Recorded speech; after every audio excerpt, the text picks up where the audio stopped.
Bene, ben ritrovati ragazzi, c'è la nostra piccola Sofì che voleva salutarvi, vero che hai detto che... Aia, non mi mordere, volevi salutare i nostri video ascoltatori? Dobbiamo dire qualcosa degli imperi della steppa. Ti interessano Ma perché mi lecchi? Non sei un cane. Ti interessano gli imperi della steppa? I turco-mongoli dell'Asia centrale? No, non ti interessano, sono sempre più noiose per lei. Queste lezioni spero che non siano noiose per voi. Saluta. Dai, Sofì, ti lasciamo andare. Il Settecento, molti non lo sanno, è un secolo molto importante anche perché finiscono per sempre gli imperi della steppa, gli imperi nomadi, gli imperi dei turco-mongoli dell'Asia centrale, i nomadi.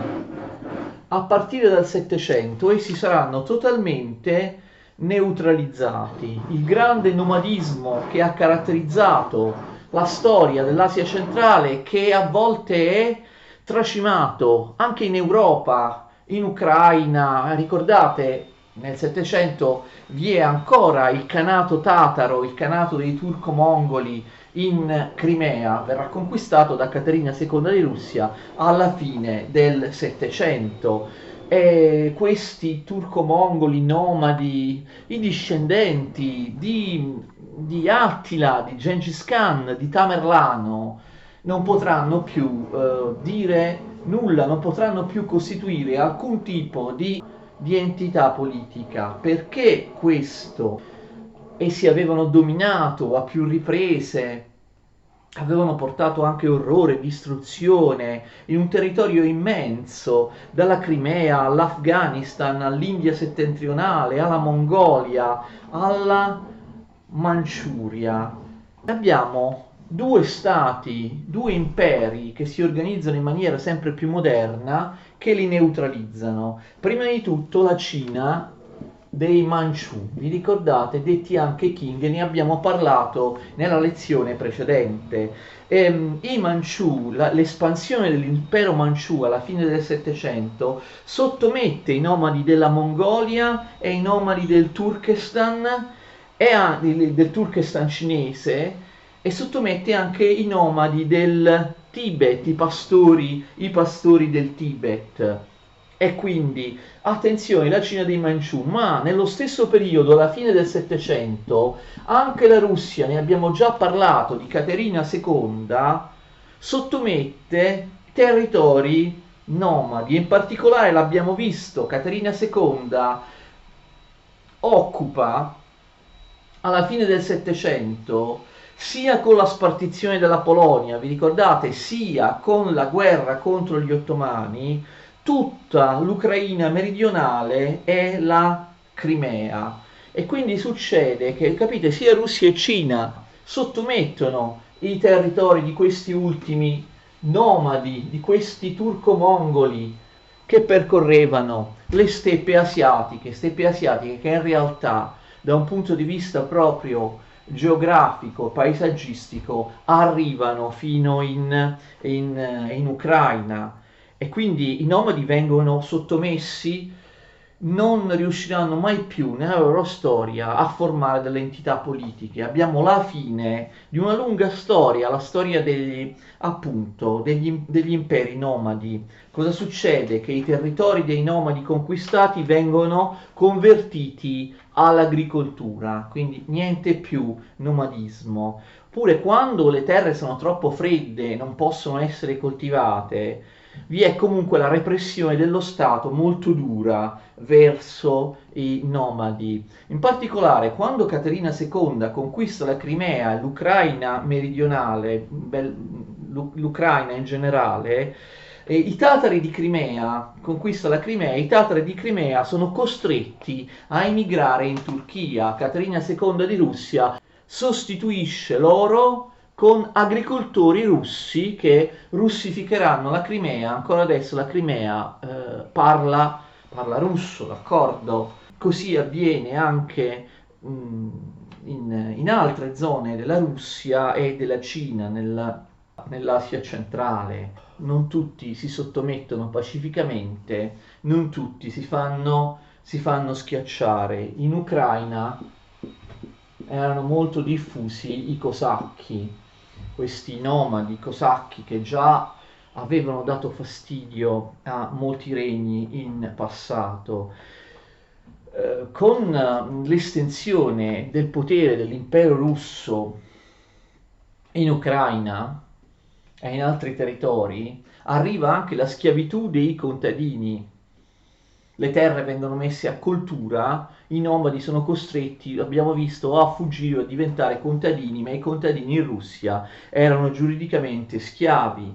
Nel 1773-1774 i cosacchi si ribellino in massa in una rivolta veramente gravissima, estesa in un territorio immenso, nell'intera regione tra il Volga e l'Ural, una rivolta che riguarda appunto territori enormi, una rivolta pericolosissima che stava per mettere in discussione l'esistenza stessa della Russia e della zarina Caterina II. A questi cosacchi si uniscono altri popoli asiatici e inoltre tantissimi contadini che si ribellano alla schiavitù. Il leader di questa rivolta è Emelian Pugachev, che si scrive Pugachev con questi due puntini. La rivolta sarà repressa nel sangue e vi sarà un vero e proprio sterminio. La Russia, ne abbiamo parlato già in lezioni precedenti, aveva conquistato ormai la maggior parte della Siberia già entro il 1620. Conquistò gli ultimi territori, certo la Siberia si popola poco a poco di russi, la maggior parte della popolazione resterà sempre quella dei popoli autoctoni, dei popoli siberiani. Ci sono dei contrasti con la Cina, perché sapete la Siberia e la Cina, però attenzione, già nel 1620 la Russia era arrivata allo stretto di Bering, all'Oceano Pacifico.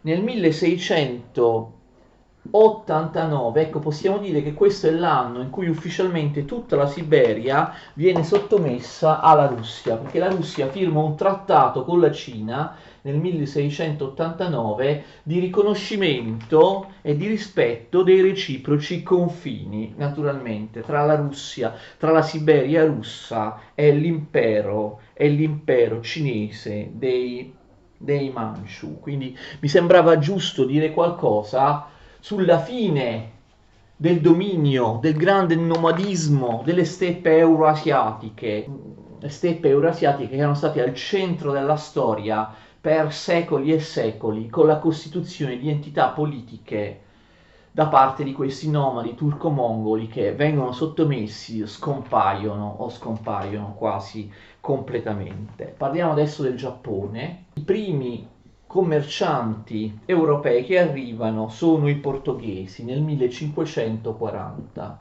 Introducono in Giappone tante merci, tra cui anche le armi. I giapponesi vengono a conoscenza delle armi da fuoco, scusate, intendo dire le armi da fuoco, vengono a conoscenza delle armi da fuoco dai mercanti portoghesi. Si tratta sia di armi portatili, naturalmente, di fucili, sia di cannoni. Ben presto il Giappone adotta le armi da fuoco e le usa. Nel 1540 era in corso la guerra tra i signori feudali giapponesi, cioè i daimyo. I daimyo sono i grandi signori feudali giapponesi. Il Giappone era un sistema feudale abbastanza simile a quello europeo e vi erano, come in tanti paesi d'Europa, ricordate l'abbiamo visto tante volte, vi erano delle guerre feudali, ogni grande feudatario combatteva con il proprio esercito contro gli altri. Attenzione, i daimyo avevano un esercito costituito da samurai. Nella piramide feudale giapponese, che era ancora più rigida, precisa di quella europea, al di sopra vi erano i daimyo, grandi feudatari, al di sotto vi erano dei vassalli, dei combattenti che si chiamano samurai. I samurai tradizionalmente, credo che lo sappiano tutti, combattono con le spade, però ben presto iniziano a combattere con le armi da fuoco, come vi ho detto. I samurai si armano con l'archibugio. Allora, nel 1560, provvisoriamente, questa guerra tra i daimyo, i signori feudali, viene vinta da uno di loro che sconfigge gli altri, si impone. Questo si chiama Nobunaga Odu, d'accordo? Nobunaga Odu è il daimyo che sottomette gli altri.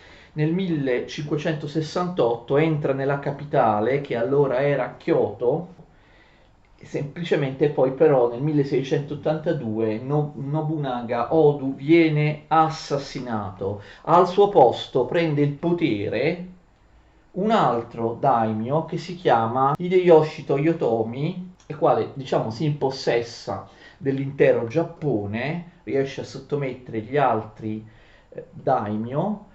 Dopo la conclusione di queste guerre, Hideyoshi Toyotomi deve remunerare i samurai che hanno combattuto per lui, dovendo dare loro una terra. Le terre in Giappone non sono sufficienti per ricompensare tutti i samurai. Che cosa fa? Per quanto sembri strano, per questo motivo Hideyoshi Toyotomi invade la Cina, in particolare invade la Corea. Ne abbiamo già parlato quando abbiamo parlato di questo dal punto di vista della storia della Cina, dove allora vi era la dinastia Ming. Ricordate, i Ming aiutano i coreani a sconfiggere i giapponesi nel 1592-1597, quindi Toyotomi non riesce a invadere il Giappone e la Cina. In particolare nel secondo suo tentativo lui mirava proprio a sottomettere non solo la Corea, ma proprio la Cina. D'altra parte il secondo tentativo viene interrotto dalla morte stessa di Toyotomi, che sopraggiunge nel 1598. Che succede? Si riaprono le guerre feudali. Di nuovo questi daimyo, questi aristocratici, proprietari terrieri, combattono tra di loro. Nell'anno 1600 uno di loro vince, si chiama Ieyasu Tokugawa. Fate attenzione, questo nome Tokugawa è più importante dei nomi degli altri daimyo che vi ho citato poc'anzi. Questo Tokugawa sconfigge gli altri daimyo in una battaglia decisiva a Sekigahara. Nel 1615 poi espugna anche la città di Osaka, che era l'ultima città che stava resistendo. Questo Ieyasu Tokugawa fonda la dinastia dei Tokugawa, cioè questa famiglia, questa dinastia, i Tokugawa, sono destinati a governare a lungo il Giappone. Nel 1603 il Tokugawa aveva già assunto il titolo di shogun, che sarà il titolo con cui anche i suoi successori Tokugawa regneranno il Giappone per lunghissimo tempo. Shogun è un titolo che significa massimo funzionario imperiale, d'accordo? Shogun significa protettore dell'imperatore, quindi è un titolo, diciamo, imperiale. Però l'imperatore, il Mikado, esisteva, ma era stato privato di tutti i suoi poteri, era rimasto una figura simbolica. Per molti secoli in Giappone l'imperatore non regnò veramente, ma solo in maniera simbolica. Il potere era nella famiglia dei Tokugawa, cioè negli shogun. Il potere risiedeva negli shogun, che è il titolo appunto che i Tokugawa, titolo di protettore dell'imperatore, però in realtà invece di proteggere l'imperatore era il titolo con cui si governava. Quindi pensate che dal 1603 fino al 1867 ci sarà appunto la dinastia dei Tokugawa, detta anche semplicemente gli shogun, a capo del Giappone, e al primo, al fondatore della dinastia regnante, Ieyasu Tokugawa, successero ben 15 discendenti della sua famiglia dei Tokugawa, quindi 15 shogun, d'accordo? Quindi questo periodo dal 1603 al 1867, un periodo molto lungo, viene anche denominato il periodo dei Tokugawa, l'era dei Tokugawa, oppure il periodo dello shogun, oppure addirittura lo shogunato, d'accordo? In Giappone vi era lo shogunato, cioè governava, anche se non aveva il titolo di re, ma di protettore dell'imperatore, governava un esponente della famiglia dei Tokugawa. Nel frattempo, in Cina si stava sviluppando il proselitismo dei missionari portoghesi. Vi ricordate? L'abbiamo visto anche quando abbiamo parlato della Cina. Lì in Cina il proselitismo si sviluppò più tardi, ok? Qui siamo in Giappone. Francesco Saverio, che abbiamo già nominato riguardo alla Cina, rimase in Giappone dal 1549 al 1551 e quindi ovviamente a evangelizzare, a cristianizzare, tentare di cristianizzare il Giappone, come sarà dopo, ma noi l'abbiamo già spiegato, in Cina, sono i Gesuiti. I padri gesuiti hanno un certo successo, i giapponesi li tollerano, hanno successo proprio tra i poveri, tra i contadini, ma soprattutto anche i pescatori dell'area di Nagasaki. Nagasaki sarà sempre un po' la porta degli occidentali in Giappone, il punto da cui essi partono per arrivare in Giappone. I Tokugawa inizialmente tollerano, diciamo, il cristianesimo, lo considerano poco pericoloso, non approfondiscono molto l'argomento, considerano il cristianesimo una versione, diciamo, più rozza rispetto al buddismo. Il buddismo zen, era, come è adesso, la principale religione del Giappone. Vi erano anche altre religioni, come lo shintoismo, che in realtà era un insieme di credenze sparse che non costituiva un'unità vera, oppure il confucianesimo. Tutte queste religioni erano profondamente diverse dal cristianesimo. Quindi cosa succede? L'avete già capito se avete seguito la lezione in cui ho parlato ai gesuiti in Cina. Anche in Giappone i gesuiti ingannano, imbrogliano, si adattano, creano un sincretismo per far arrivare il cristianesimo alla gente semplice. Diciamo, lo mascherano un po', lo adattano, ecco, adattano il cristianesimo alle credenze locali, come poi faranno in Cina, in maniera appunto molto spregiudicata i gesuiti. Le religioni, in particolare il buddismo zen, che è una religione atea, ma anche le altre religioni giapponesi, non avevano minimamente l'idea di un mondo trascendente, di un mondo al di sopra del nostro mondo terreno materiale, di un Dio trascendente. Non esisteva questa ideologia tra i poveri pescatori di Nagasaki. E allora cosa fecero i gesuiti? Si espressero in termini semplici, tradendo la teologia cristiana, ma per potersi fare accettare da questi poveri giapponesi. Per esempio dissero loro che Dio si identificava con il sole, perché questi giapponesi non erano minimamente in grado di concepire, capite, un Dio che non si identificasse con una forza della natura, con qualcosa di materiale, di naturale, diciamo così. E in ogni caso il successo fu notevolissimo. Il successo fu notevolissimo, addirittura 300.000 giapponesi in pochi anni si convertono al cristianesimo. Non sono esponenti dei ceti colti, dell'aristocrazia, eccetera, ma poveri pescatori e contadini, quindi proprio all'interno delle masse popolari.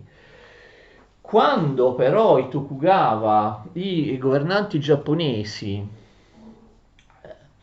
capiscono meglio che cos'è il cristianesimo, lo considerano assolutamente intollerabile, d'accordo? Una religione pericolosa, una religione che rischia di mettere in discussione i valori tradizionali del Giappone. I Tokugawa avevano istituito, ma già prima di loro era così, una società di impianto feudale tradizionale, tradizionalista, basata sulla morale eroica del guerriero, sulle tradizioni giapponesi, d'accordo, sull'arte della guerra dei samurai e così via.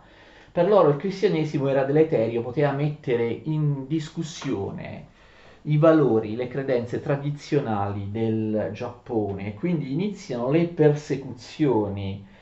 Nel 1611 iniziano le condanne a morte contro i gesuiti e contro i giapponesi convertiti al cristianesimo, che vengono costretti a abiurare il cristianesimo a forza, e spesso, se non rinunciano al cristianesimo, vengono appunto uccisi. Ma non è solo questo il motivo per cui i Tokugawa detestano il cristianesimo. Per loro il cristianesimo è l'espressione dell'Occidente. Vi ho detto, loro volevano difendere i loro valori dall'Occidente. In particolare il cristianesimo viene portato avanti da chi? Dai portoghesi. I portoghesi sono occidentali, il cristianesimo quindi viene visto dai governanti giapponesi come la religione dei mercanti occidentali. Dopo i portoghesi ovviamente erano arrivati a commerciare in Giappone anche altri occidentali, anche gli spagnoli che arrivavano dalle Filippine, i francesi, gli inglesi.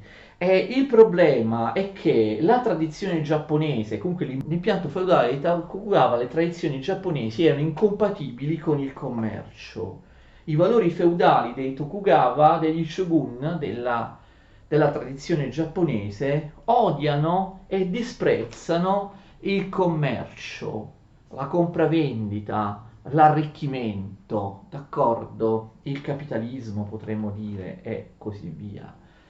E quindi i commercianti occidentali portano una religione che evidentemente favorisce il commercio, è una cosa inaccettabile per loro. Nel 1640 vi è la chiusura totale del Giappone. I cristiani vengono completamente repressi, i giapponesi convertiti al cristianesimo. La stessa cosa vale per i gesuiti, che vengono tutti cacciati dal Giappone. Questa è la fine del tentativo fallito, come fallirà in Cina, dell'evangelizzazione gesuitica del Giappone, che però è una cosa estremamente significativa, perché i giapponesi erano riusciti a convertire al cristianesimo centinaia di migliaia di giapponesi.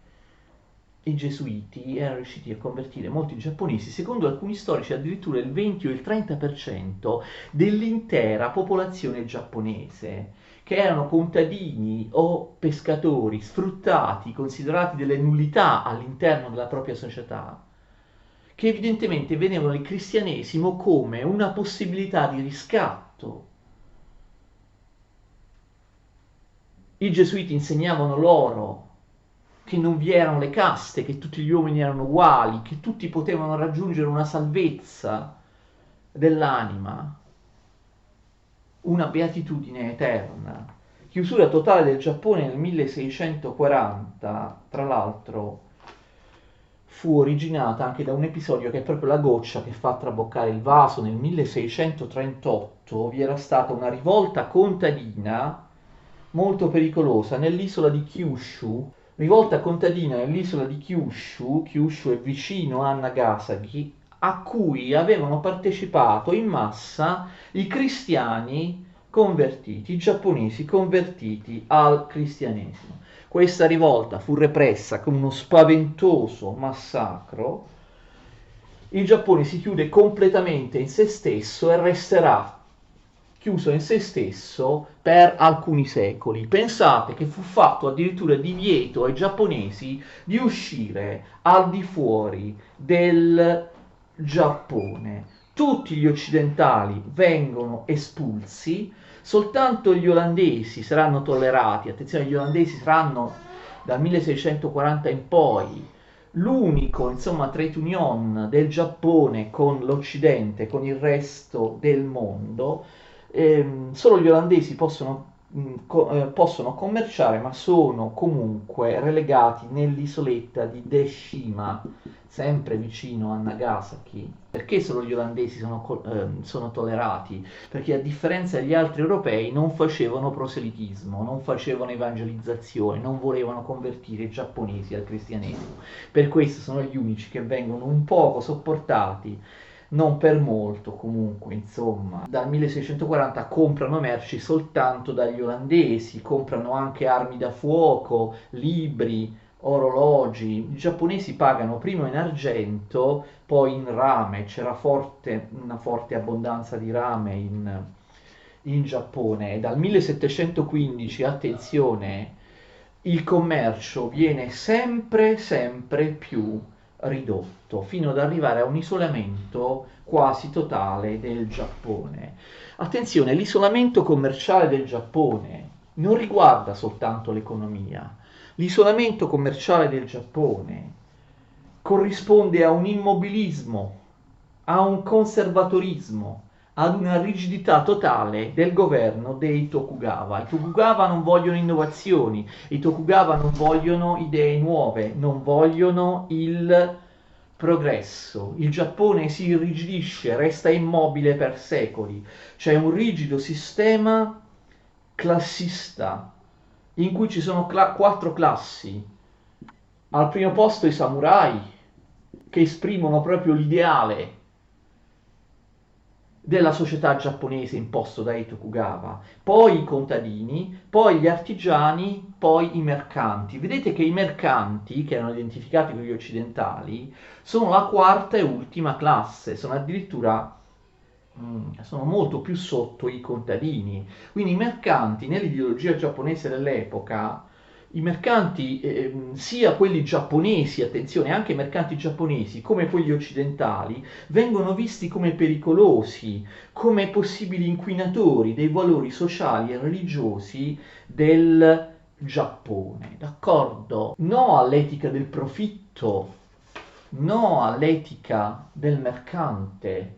I valori del Giappone devono essere quelli dei samurai, l'onore in guerra, il coraggio, l'onore, la fedeltà, la bella morte in guerra, insomma, in maniera simile a quello che era nel feudalesimo europeo. C'era questo sistema valoriale, oppure da un altro punto di vista vi erano anche altri tipi di valori connessi, come quello della cortigiana, d'accordo, dell'intrattenitrice.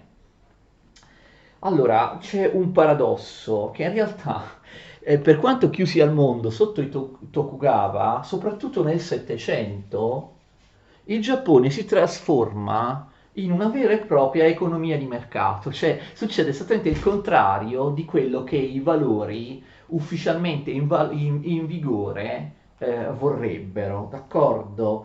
Il Giappone diventa un paese sempre più urbanizzato, e c'è un libero mercato, un vero e proprio libero mercato, proprio totalmente libero, che dà luogo a quello che gli storici occidentali hanno chiamato protocapitalismo, cioè nel Giappone è completamente chiuso, nonostante appunto i valori ufficiali, i riferimenti ufficiali ideologici fossero quelli che vi ho detto, del tutto ostili al commercio, al mercato, all'arricchimento, succede in realtà che il Giappone si trasforma, alcuni storici dicono, nell'unico caso al mondo di società che diventa una società capitalistica fuori dall'Occidente prima dell'Ottocento, d'accordo? Quindi abbiamo un libero mercato, commercianti che diventano sempre più ricchi. Avete visto, in base alle ideologie, i commercianti sono all'ultimo livello della scala sociale, però in realtà iniziano a essere invidiati e rispettati perché sono ricchissimi, molto più dei samurai, degli artigiani e degli altri che occupano le caste superiori, capite? Esiste questo paradosso che mette in crisi l'ideologia, l'ideologia del Giappone.